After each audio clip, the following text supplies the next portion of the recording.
Es el último tema de la unidad, el último tema que entra en el parcial. Después vamos a seguir un poco con un par de temas de la unidad 5 la semana que viene.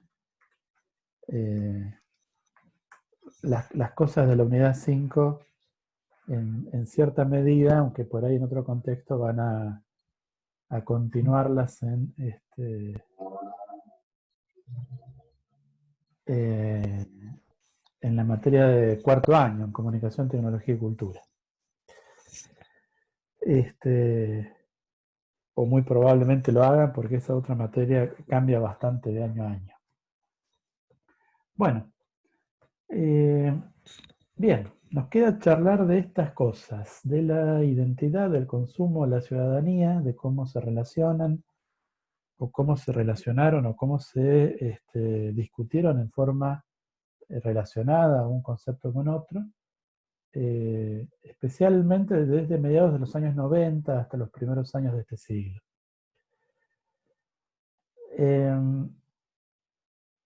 A ver, ¿por qué? Porque por un lado se percibe o se registra algo así como una crisis de las identidades, o por lo menos de las identidades de la manera en que tradicionalmente se habían configurado.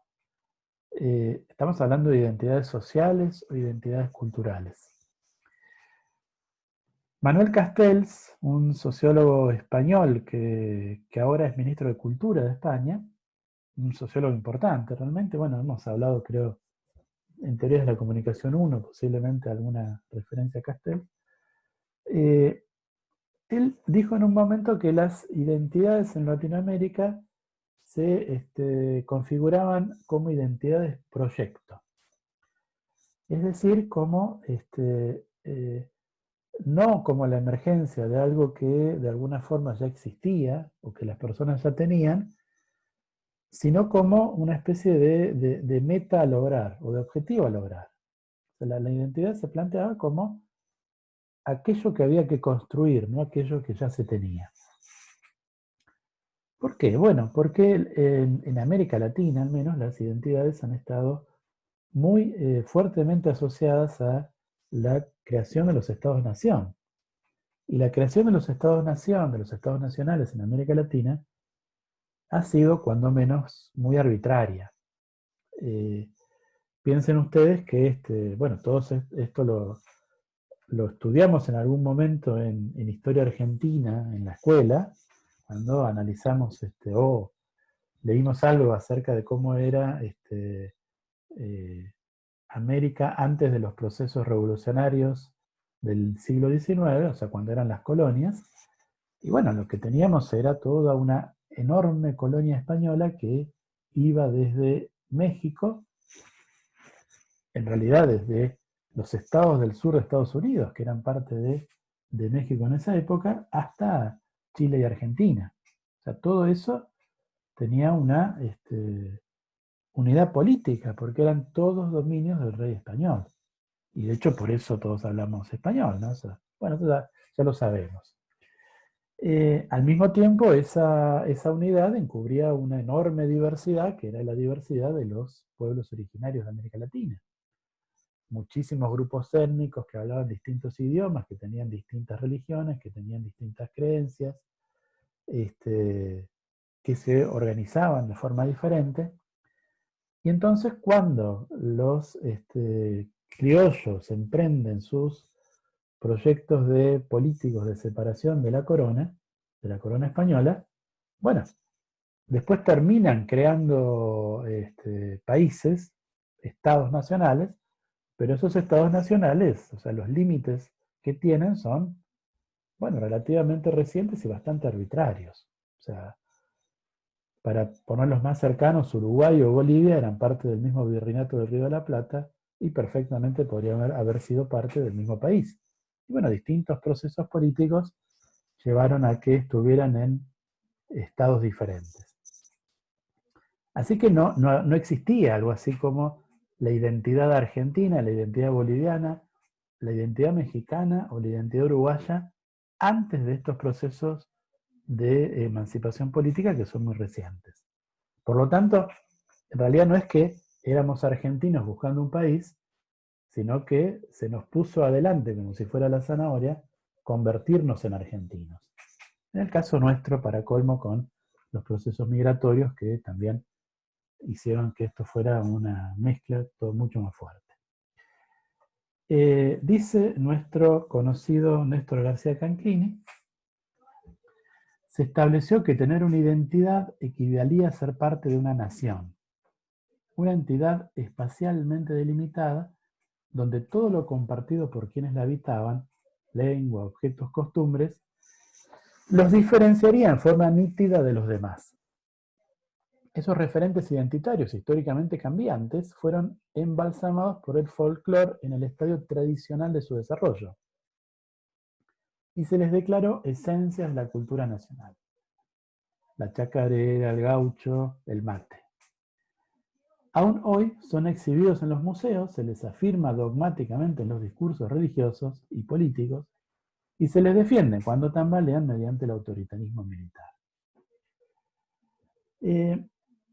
Ahora, esto que a nosotros nos parece, bueno, esto es así, en otras zonas del planeta fue y es muy distinto. O sea, pensemos solamente como caso casi antitético, el de la ex Yugoslavia. O sea, Yugoslavia es un país que trató también de superponerse a una diversidad y crear algo que era el ser yugoslavo. Y en cuanto a la sujeción política que los mantenía unidos, que era una versión bastante particular del comunismo, se vio por estos procesos que ya hemos hablado, la caída del muro de Berlín, la debacle del socialismo soviético. Bueno, lo que surgió es que la gente, nadie se sentía yugoslavo, que uno se sentía croata, el otro se sentía bosnio, el otro se sentía serbio. Y de hecho que la constitución de esos países, que son los países que existen actualmente en esa región, implicó una guerra sangrienta y enormemente dura y agresiva. Todas las guerras son agresivas, pero esta fue particularmente inhumana.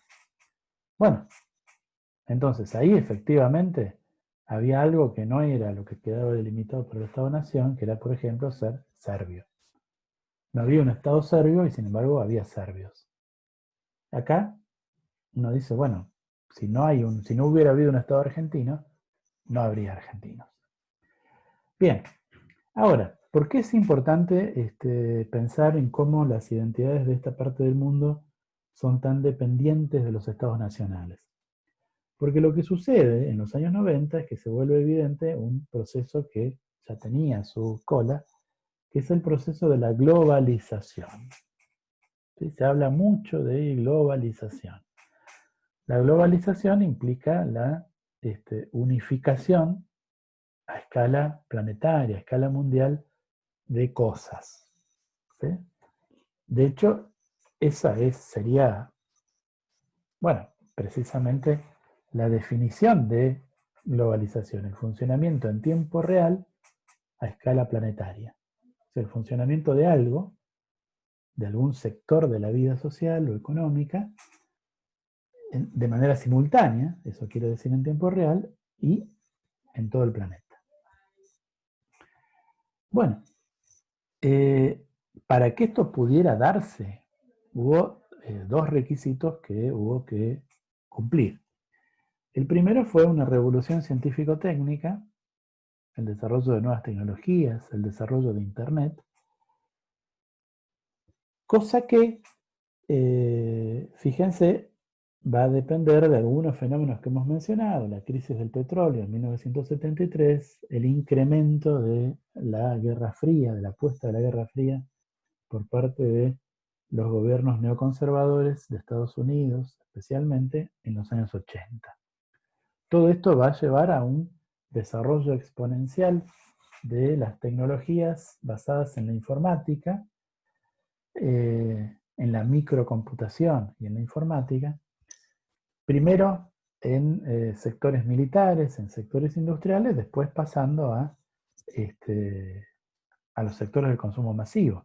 Y en eso estamos, ¿no? O sea, estamos metidos en las consecuencias de esa revolución científico-técnica y del desarrollo de lo que siempre se llaman nuevas tecnologías, pero lo que en ese momento tenía que ver con, si lo vemos desde otro lado, con los procesos de digitalización y de informatización de las sociedades. Pero ese era un requisito. Había otro requisito que era igual de importante y era que existiera un contexto político internacional que posibilitara esa globalización. Y eso recién se va a abrir con la debacle del socialismo soviético en los primeros años de los años 90. Como vimos en alguna clase anterior. Es ahí cuando ya no hay fronteras, ya no hay fronteras políticas, porque el capitalismo liderado por Estados Unidos va a poder expandirse políticamente sin encontrar barreras de otros poderes, como era el poder de la Unión Soviética. Es cierto, todavía va a quedar, y hasta hoy, el poder del socialismo chino, esa cosa muy particular y muy inexplicable para nosotros. Bien, pero mayormente el capital va a poder desplegarse y, y ahora va a tener los medios para hacerlo, que son las herramientas provistas por esa revolución científico-técnica.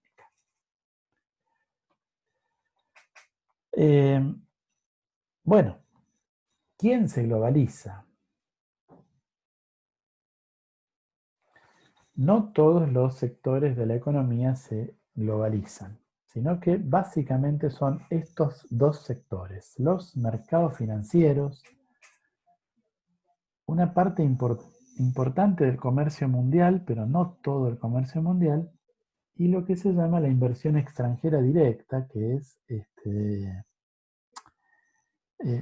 eso que siempre está en la discusión en los programas de noticias, que tiene que ver con que Argentina tiene poca inversión, o sea, que hay pocos capitales provenientes de otros países que inviertan en actividades en Argentina. Bueno, esto sí se globaliza. O sea, fíjense que incluso sucede que las tres grandes, los grandes mercados de bolsa mundiales son el de Tokio, el de Londres y el de Nueva York. Y están combinados de forma tal que, como están en puntos más o menos equidistantes del planeta, cuando cierra uno de esos mercados, está al mismo tiempo abriendo el otro. Y por lo tanto, las acciones, el dinero, los flujos de dinero están las 24 horas recorriendo el mundo de un lado al otro. O sea, la guita efectivamente está globalizada. Lo otro que está globalizado son los flujos de información. En estos años también es cuando esto se vuelve evidente a partir del desarrollo de canales internacionales de noticias. Uno de los primeros, la CNN, ¿sí? O para el mundo árabe, Al Jazeera. Canales que están las 24 horas emitiendo y que establecen una agenda informativa global, mundial. Entonces los flujos de información también son lo otro que se globaliza rápidamente a comienzos de los 90 y que después lo va a hacer exponencialmente con el desarrollo de Internet. O sea, hoy la información también está globalizada. Tal vez podríamos hablar incluso de otras cosas ahora, ¿no? O sea, hasta hoy podríamos hablar de relaciones humanas globalizadas, porque efectivamente las familias están repartidas en distintos puntos del globo y comparten su vida cotidiana a partir de las videollamadas y el uso de tecnologías de comunicación. Bueno, ese tal vez podríamos hablar de otro sector. No todos los sectores sociales están globalizados. ¿Sí? O sea, hay una tendencia a que funcionen a escala global, pero hay muchos que no lo están y que siguen funcionando muy relacionados con los territorios en donde se desarrolla. Pero estos dos, sin duda, lo están. Un emergente de estos procesos de globalización en el sector económico, en el nivel económico, es cómo empiezan o se fortalecen, en algunos casos se crean nuevos, en otros se expanden, bloques económicos supranacionales. ¿Sí? O sea, formas de coordinación de políticas económicas entre más de un país, que en los casos más avanzados, posiblemente el caso más avanzado sea el de la Unión Europea, suponen incluso la constitución en algunos aspectos, de gobiernos que están por encima del poder de los estados nacionales. Bueno, por ejemplo, o sea, los países europeos no tienen una política monetaria, porque no tienen una moneda propia, o sea, no existen desde hace años las monedas española, francesa, italiana, alemana. Lo que existe es una moneda europea, el euro, con una autoridad monetaria europea, y por lo tanto sobre las cuestiones de la moneda cada país no puede tomar ninguna decisión. O sea, hay un organismo por encima del gobierno de los países. En otros casos esto es menor, en el caso del Mercosur, que es el bloque que nos involucra a Argentina, lo que hay es un acuerdo arancelario, es decir, acuerdos de cuáles son los impuestos que se cobran por la importación y por la exportación, que se establece que son comunes entre los países del Mercosur, pero en cualquier caso lo que tenemos son acuerdos que definen organismos y políticas en un nivel superior al del país. Y fíjense que, bueno, casi todo el mundo está coloreado en este mapa porque casi todos los países, o por lo menos todos los más importantes, están involucrados en uno o más de estos bloques económicos. Bueno, eso lo que hace es, como les venía diciendo, reducir el papel, el rol, la autoridad de los estados nacionales. Y justamente en esta parte del mundo, nuestra identidad cultural estaba definida por el Estado Nacional. O sea, ¿qué pasará con nosotros, con nuestras identidades, en un momento en que cada vez se diluye más qué cosa es ser argentino, porque cada vez está más diluido cuál es el poder del Estado argentino en relación a otras cosas? En realidad es un movimiento de pinzas, porque hay un tironeo para arriba por los bloques económicos supranacionales, y después hay un tironeo para abajo en términos de una tendencia a la descentralización y al otorgamiento de más poder en la base, en los bloques, en los gobiernos subnacionales. En el caso nuestro, las provincias, los municipios. Bueno, todo eso, o sea, la globalización le pega directamente a los estados nacionales y dificulta la fortaleza de las identidades que estaban asociadas a ellos. ¿Qué pasa en Argentina? Bueno, yo creo que ya mencioné esta investigación, este libro, Desde Abajo. Es un libro importante de la sociología argentina. Me parece que está publicado en 2002, 2003, por ahí. Varios de sus autores se han convertido en referentes muy importantes de las ciencias sociales argentinas. Les diría que todos, ¿no? Toda esa lista de nombres que ven en la portada del libro son hoy figuras muy, muy importantes de las ciencias sociales en nuestro país. Antropólogos o sociólogos. Bueno, ahí lo que confluyen en este libro es en analizar cómo se están transformando en el final del siglo las identidades sociales. O sea, la manera en que las personas se definen. Creo que yo había hecho una referencia específicamente al a la investigación que hace Maristela Svampa. Maristela Svampa estaba interesada en analizar la forma de construcción de la identidad peronista. O sea, cómo es que la gente se definía como peronista y, y qué pasaba con esa identidad. Fíjense, voy a hacer una especie de spoiler. En estos años, fines de los 90, era difícil pensar en lo que iba a pasar unos pocos años después en cuanto a la revitalización de la identidad peronista. O sea, ahora hay mucha gente que se define como peronista. Y hay mucha gente joven que se define así. Pero en los años 90 esto estaba como en un declive y en una crisis. Fin del spoiler. Bien, entonces ella va, o sea, investiga en una fábrica metalúrgica y va entrevistando a los operarios, a los trabajadores y les va preguntando esto, ¿no? Bueno, una forma mejor, pero la pregunta es, ¿cómo se define usted? Los más viejos se definen claramente, bueno, yo soy trabajador y soy peronista.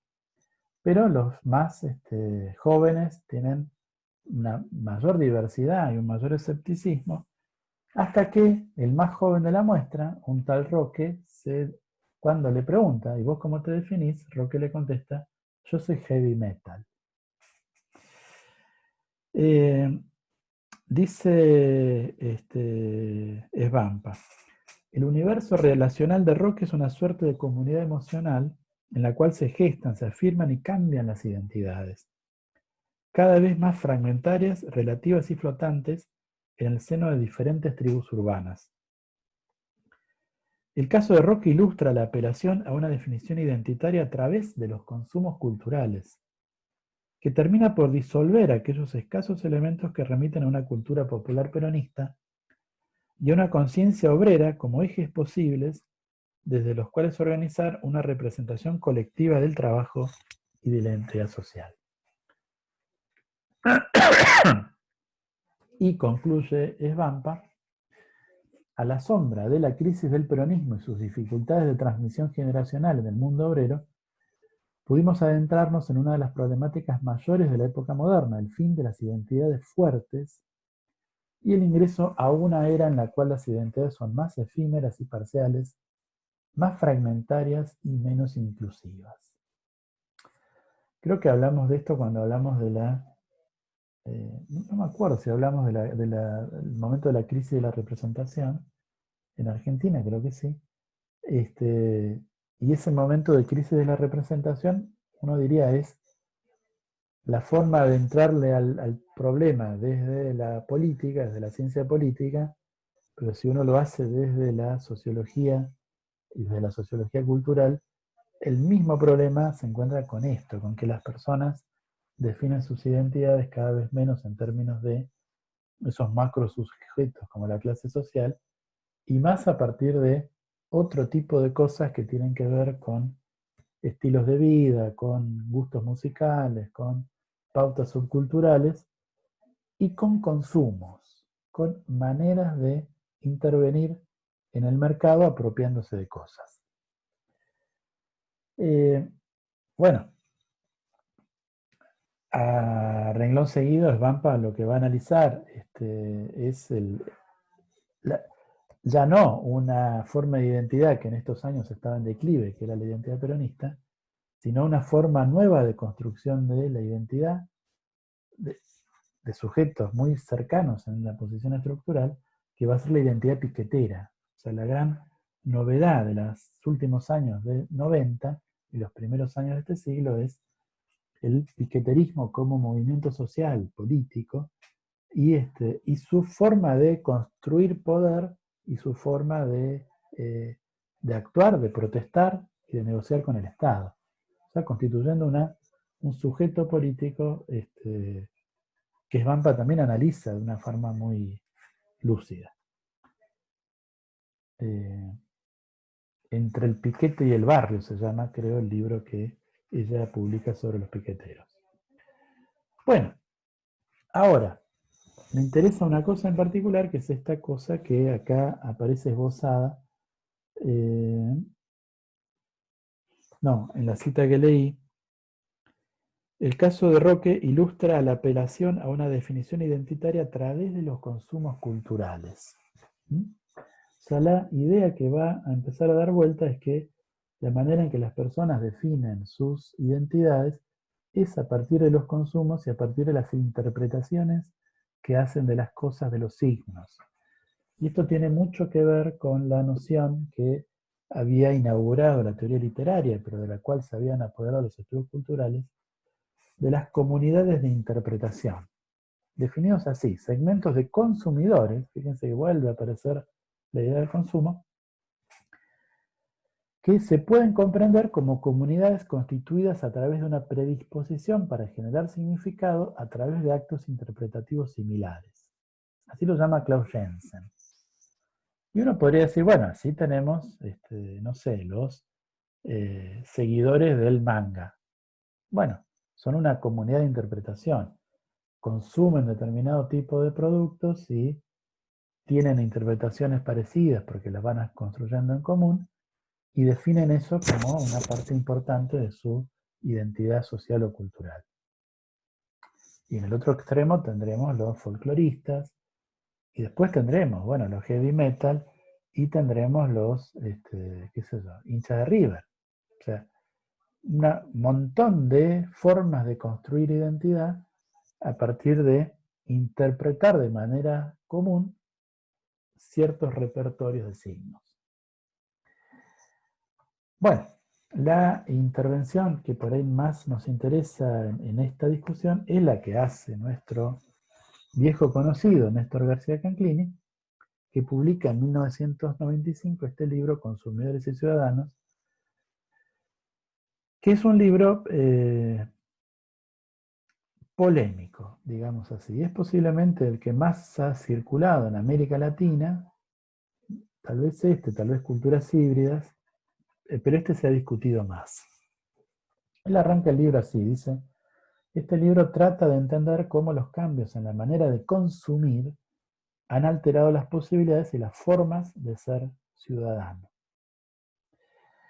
Él ahí recupera toda una discusión acerca de la antropología del consumo. Hay un conjunto de antropólogos que venían discutiendo hacía 10, 15 años la categoría de consumo como una categoría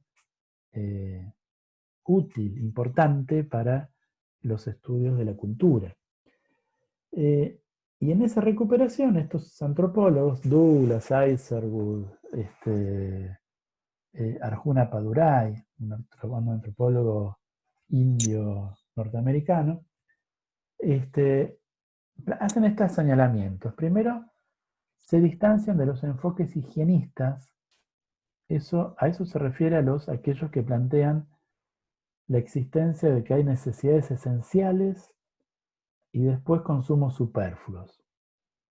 O sea, las personas necesitaríamos, por ejemplo, comer, vestido y vivienda. Y en cambio, no sé, pagar Spotify es un consumo superfluo. Bueno, lo que dicen estos antropólogos es que las cosas no son así, que cada sociedad define qué cosa es necesaria y que no hay un patrón universal para establecer cuáles son las necesidades esenciales de una sociedad. También se oponen a la idea del consumidor soberano que estaba presente en la economía clásica, es decir, esta idea de que el consumidor va sopesando costos y beneficios, ¿sí? Va por el escaparate del supermercado, la batea y compara dos latas de arvejas y dice, bueno, esta es un poco más cara, pero es de mejor marca o tiene menos calorías o lo que sea, y entonces en la comparación de cuánto me sale y cómo es de buena, elijo lo que me conviene más. También dicen, bueno, esto no, la gente no elige así.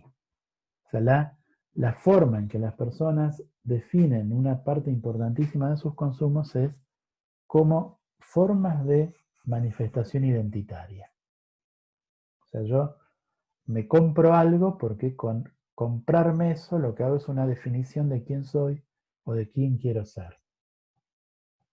Y de hecho, entre dos cosas que salgan exactamente lo mismo, no sé, me voy a comprar una remera y hay dos remeras que salen exactamente lo mismo, yo me compro una y no otra, y eso tiene que ver con la que me gusta.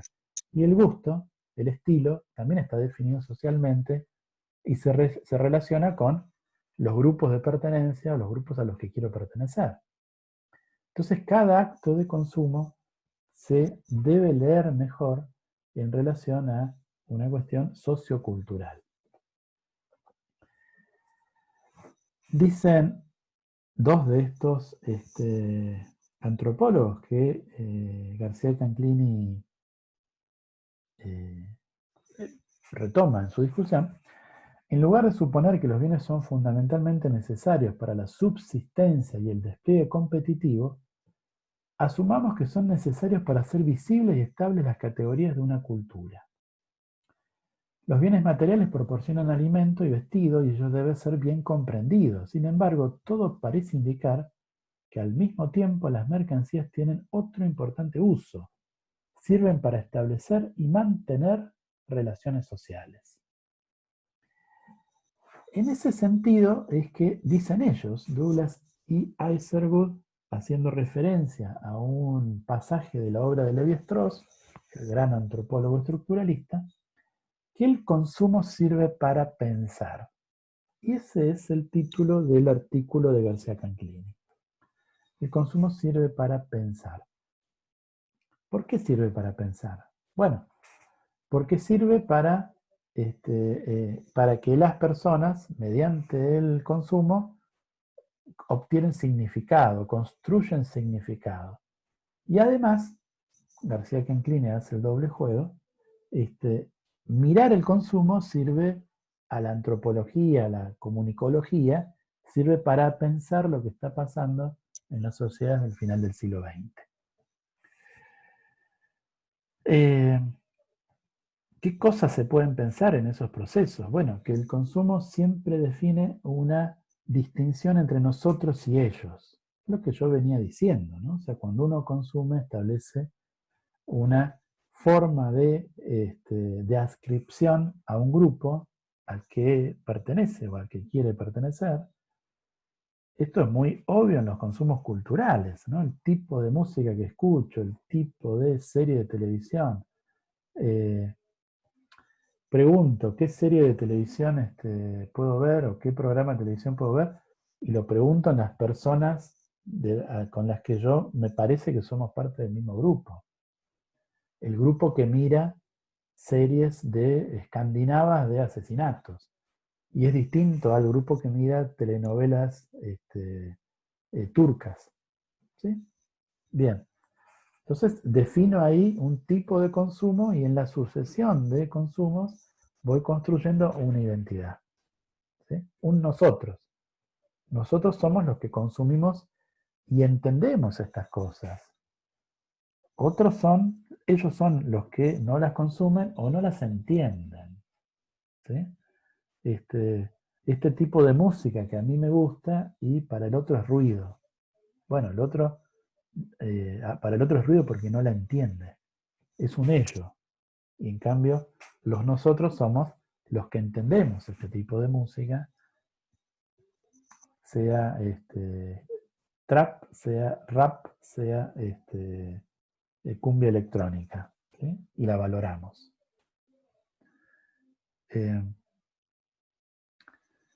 A mí no me gusta la cumbia, la verdad. Y para mí es una cosa medio indistinguible.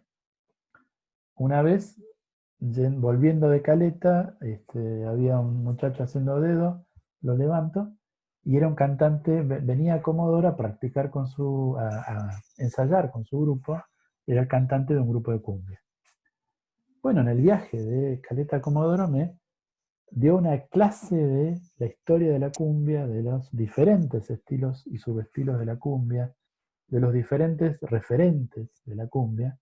¿Sí? Había todo un mundo ahí, un mundo que yo desconocía. Entonces ahí tenemos, conocer esa enciclopedia es lo que va definiendo quién soy. lo que define mi identidad. Bueno, García Canclín es un gran lector de Bourdieu. Bourdieu planteaba esto de la distinción. O sea, los consumos sirven para distinguirme del otro, ¿sí? Para decir quién soy. Y dicen Douglas y Iserwood, bueno, en el consumo hay una parte que tiene que ver con la materia, pero hay una parte con el disfrute de compartir nombres, con entender algo y compartir eso que entiendo, y que es distinto de lo que entienden otros.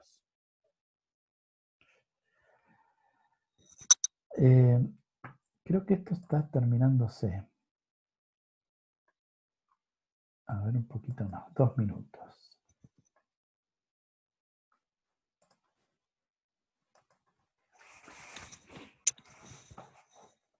Bueno, Reguillo Cruz, Rosana Reguillo Cruz, una antropóloga mexicana también, antropóloga y comunicóloga muy relevante, señala esto por esos años también, en una investigación que hace sobre las tribus urbanas juveniles. Ropa, zapatos, alimentos, discos, videos, aparatos electrónicos, canales de televisión, frecuencias radiofónicas, fanzines, revistas, se ofertan no solo como productos, sino como estilos de vida. La posesión o acceso a cierto tipo de productos implica acceder a un modo particular de experimentar el mundo que se traduce en adscripciones y diferenciaciones identitarias. O sea, la asociación entre el consumo y la adscripción identitaria. O sea, ¿quién soy? ¿Quién soy en términos sociales o culturales? Bueno, una respuesta posible es: soy la secuencia de aquello que consumo.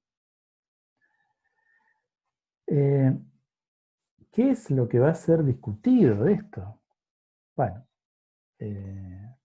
vamos a dejarlo para después de un brevísimo corte, porque no son anunciantes, sino es Zoom el que nos obliga a recortar acá.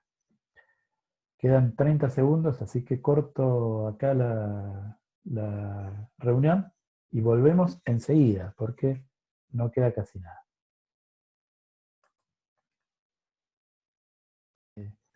Políticas, sus identidades sociales, en realidad, y culturales. Hace 50 años pasaba mucho por su ubicación en la estructura social, y la ubicación en la estructura social tenía una relación bastante directa con las expresiones políticas en una democracia de masas.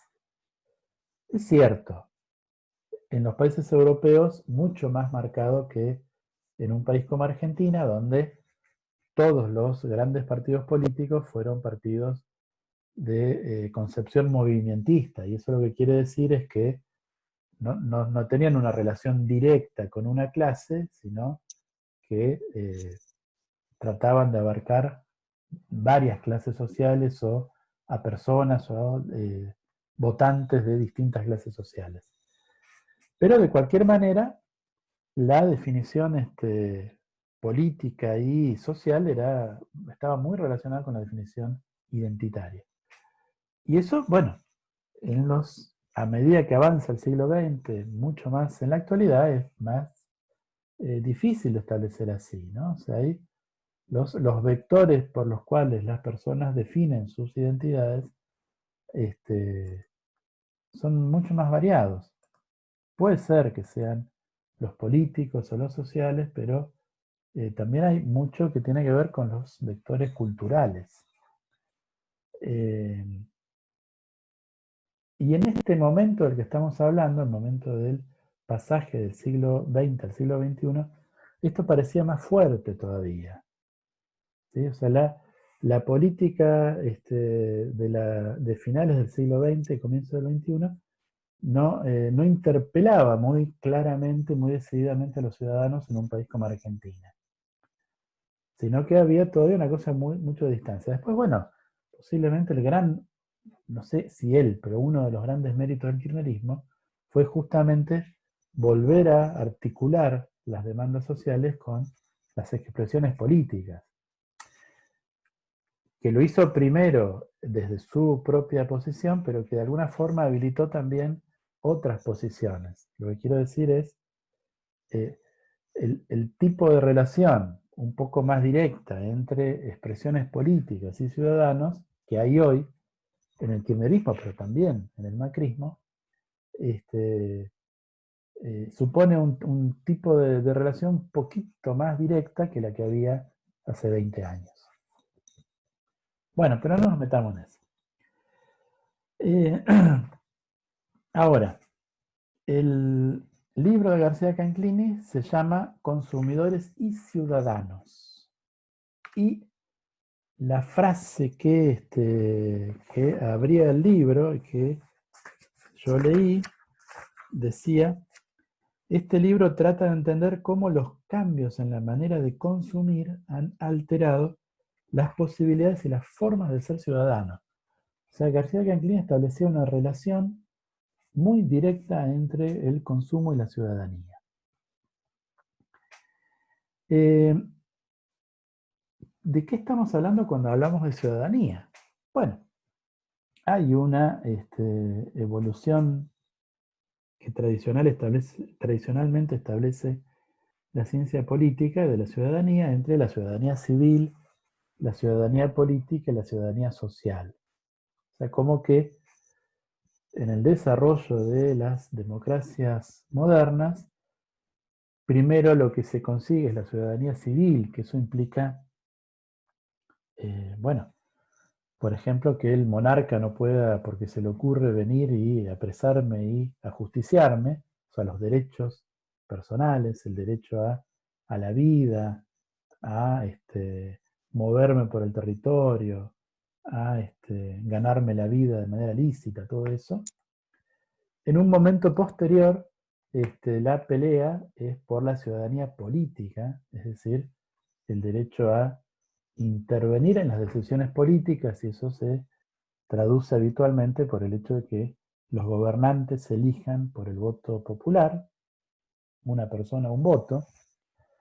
O sea, si uno piensa, la lucha por la ciudadanía civil es la lucha de la segunda mitad del siglo XIX en Argentina, y la lucha por la ciudadanía política es la gran pelea que da el radicalismo como un movimiento político en Argentina. O sea, que cada persona tenga voto y sea una persona un voto. Que no haya una pequeña élite política que define quiénes son los que gobiernan. Superada esa instancia, llega el momento de la ciudadanía social, es decir, de que haya derechos sociales. Esto se asocia habitualmente al desarrollo de los estados de bienestar. Sería el gran aporte, la gran lucha, el gran reconocimiento del Partido Justicialista o del peronismo. ¿Sí? Ya existía la ciudadanía política, está bien. También el peronismo termina de consolidar la ciudadanía política con el voto femenino, pero es más conocido, le reconocemos más todavía la cuestión de los derechos sociales. Bueno, eso parecería cerrar que hacia fines o mediados del siglo XX, como que la ciudadanía ya estaría cerrada, estaría obtenida. Pero la ciudadanía, si uno la piensa un poco mejor, se asocia más directamente a las posibilidades de participación de las personas, a que las personas intervengan decididamente, de manera clara, en los procesos de la vida pública, en los procesos políticos.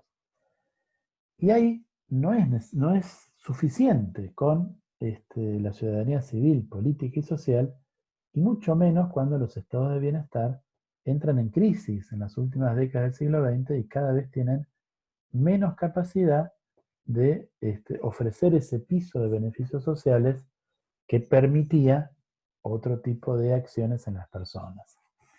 Por eso la gran discusión del final del siglo XX y comienzo del siglo XXI es esta discusión, bueno, todavía hoy, aparecen como términos la relación entre inclusión y exclusión. Exclusión es un término relativamente nuevo en el léxico político.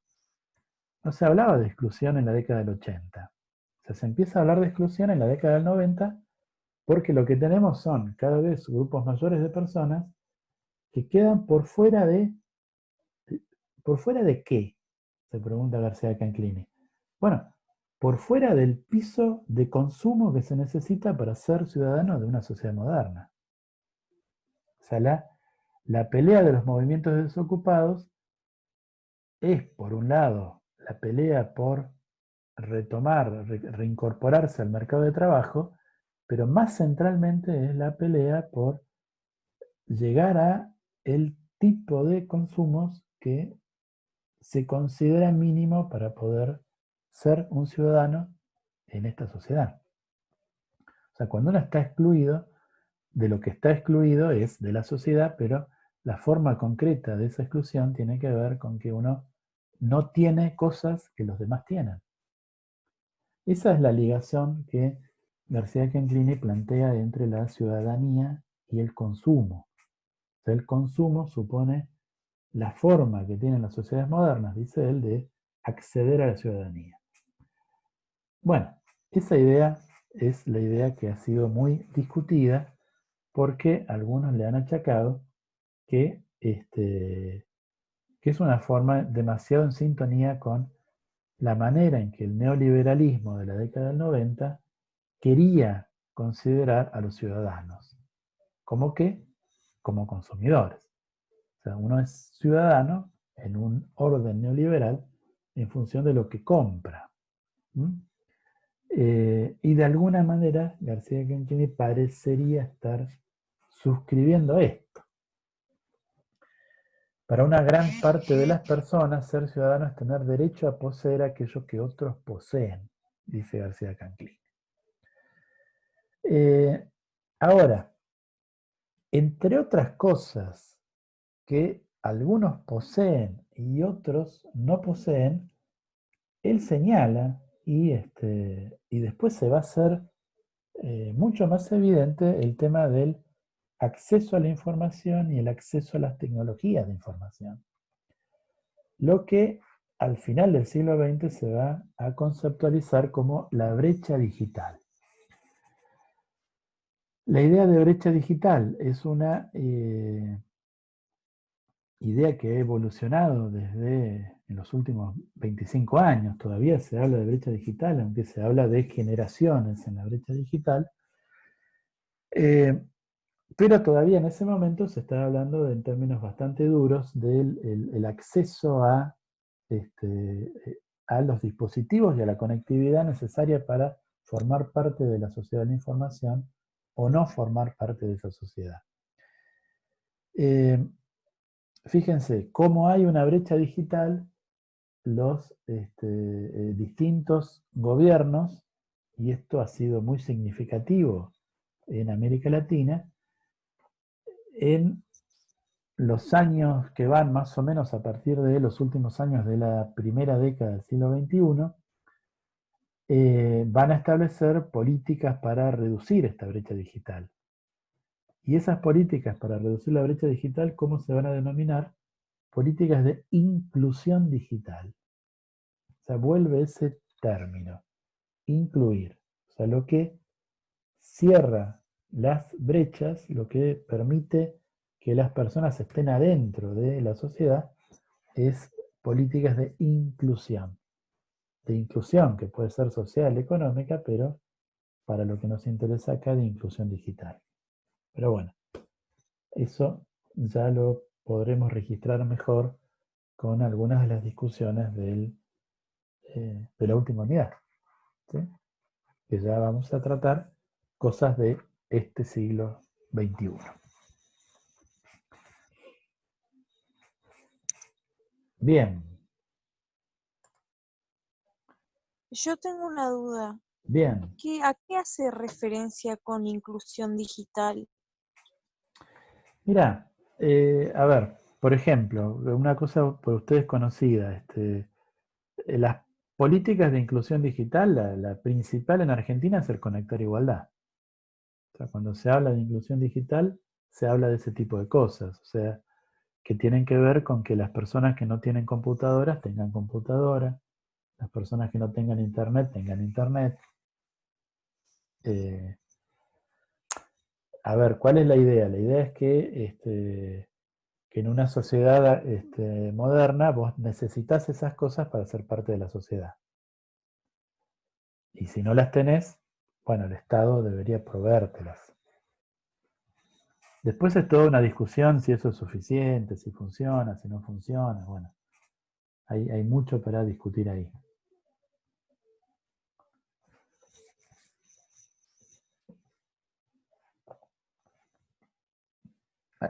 ¿Ustedes recibieron computadora al conectar? En el colegio no. ¿No? Yo sí. Ajá. Yo Bueno, en también. realidad, en mi escuela lo recibieron todos hasta el gobierno de Macri. Claro, sí, sí. Creo que ahí empezaron como a recibir en menor cantidad o algo así. Pero sí. Yo creo que nosotros no recibimos porque era un colegio semi privado, entonces por eso Ah, creo que no claro. recibimos. Sí, no, no estaba dentro del conectar.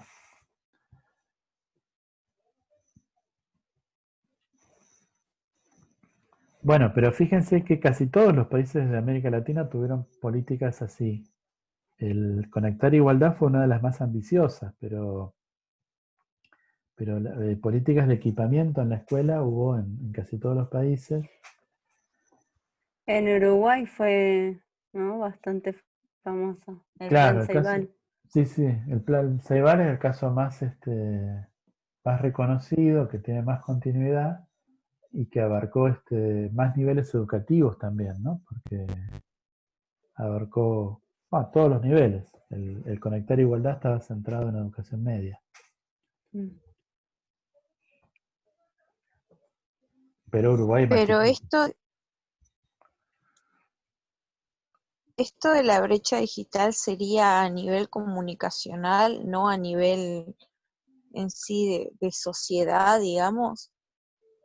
No sé Creo si que es me... a nivel de todo. Va, no sé, tipo debatiendo.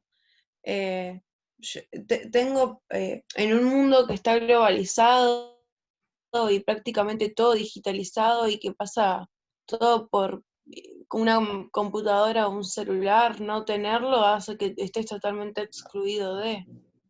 Sí, totalmente, pero aquellos también, o sea, me pongo a pensar, ¿no? A nivel sociedad, aquellos que no son funcionales a la sociedad o al sistema, a este sistema, son descartados. ¿En Y dónde sí, estaría la igualdad ahí? ¿En dónde estaría, por ejemplo, que el gobierno se fije en eso? Yo creo que ahora recién se está empezando como a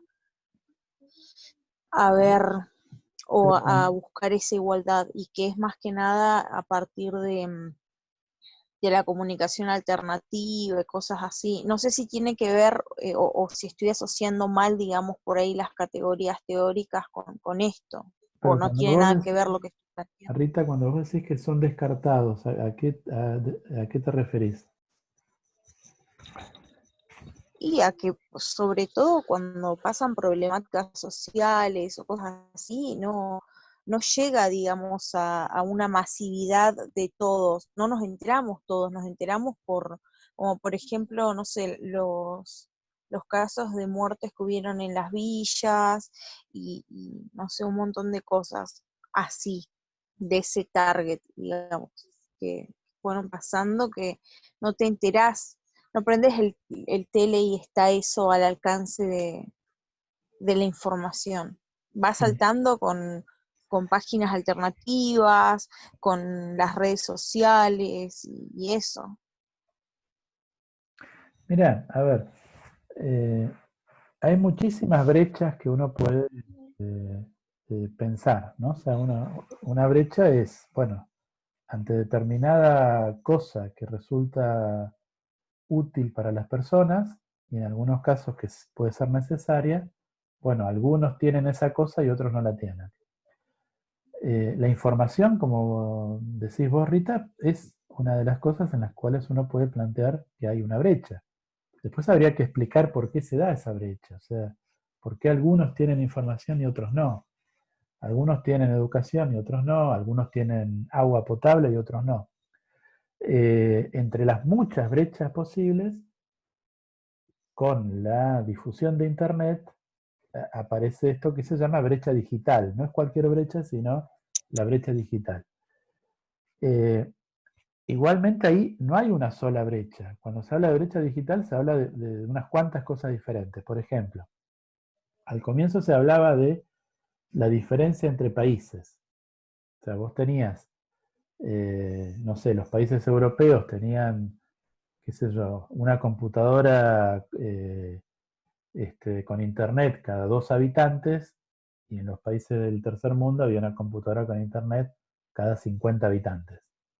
Bueno, ahí tenés una diferencia cuantitativa. Si vos lo trasladás acá, vos podrías decir, bueno, hay una brecha entre, yo pago X cantidad de pesos para tener banda ancha en mi casa, vos pagarás tu papá pagará lo mismo, y con esa misma plata, en Buenos Aires tenés mucha mejor calidad y mucha más velocidad. Bueno, eso es un tipo de brecha también. O sea, que te permite o te inhabilita hacer cosas. O sea, si vos haces tuvieras un proyecto de una pequeña empresa que depende centralmente de la velocidad de Internet, por ejemplo, un grupo de programadores o algo así, o editores de video, qué sé yo, no sé, pero necesitan Internet, una de dos. O hacerlo acá es más caro porque te sale mucho más caro Internet, o no lo puedes hacer. Bueno, eso es un tipo de brecha. En el tiempo después se fue viendo que no alcanzaban los fierros y los cables, sino que además también había brechas. La UNESCO sacó un documento en el 2005, lo define como la brecha cognitiva. O sea, vos y yo tenemos la misma computadora con la misma velocidad de Internet y vos sabés usarla y yo no. Y entonces ahí hay también una brecha de conocimiento. Vos sabés, yo no sé. Bueno, hay muchas brechas posibles, hay brechas que se analizan y se cuantifican entre el uso por género, por edad. Vos tenés una brecha que deja fuera, por ejemplo, a los adultos mayores, porque hay muchas cosas que son comunes en tecnologías que usan los más jóvenes y los más viejos como que cae por afuera de ellos. Hasta porque los teléfonos celulares actuales para gente muy grande son difíciles de manipular. Bueno, entonces vos tenés muchas cosas que hacen que no sea igual para todos. Y esa es la idea de una brecha. Que algo que debería ser igual para todos no es igual para todos. Claro. Sí, igual, no sé, en ese sentido se me hace como un poco confuso, porque hasta hoy en día, por ejemplo, no sé, qué sé yo, ahora está muy de moda el tema de TikTok, y por ahí vas a TikTok y encontrás un montón de personas mayores que están usando TikTok y que son virales, y no sé, es como, No, está bien. Es cierto, ¿no? No quise con esto decir que las personas mayores no usan. Pero, pero sí te voy a decir, las personas muy mayores es complicado, ¿eh? claro, sí, sí, no entendí, o sea, ahí entendí bien un poco lo que, digamos, igual se me hace un poco contradictorio, pero lo entendí mejor, digamos. Pero fíjate esto, te pongo un caso sencillo de pensar. Bueno, no sé, habría que preguntarle a Brenda, ¿no? La compañera de ustedes. Pero yo calculo que a una persona ciega le resulta mucho más amigable un teléfono con botones que un teléfono con pantalla táctil. Bueno, vos entrás a las operadoras y no tienen ni un aparato en el catálogo que sea con botones. Ahí estás dejando afuera a alguien.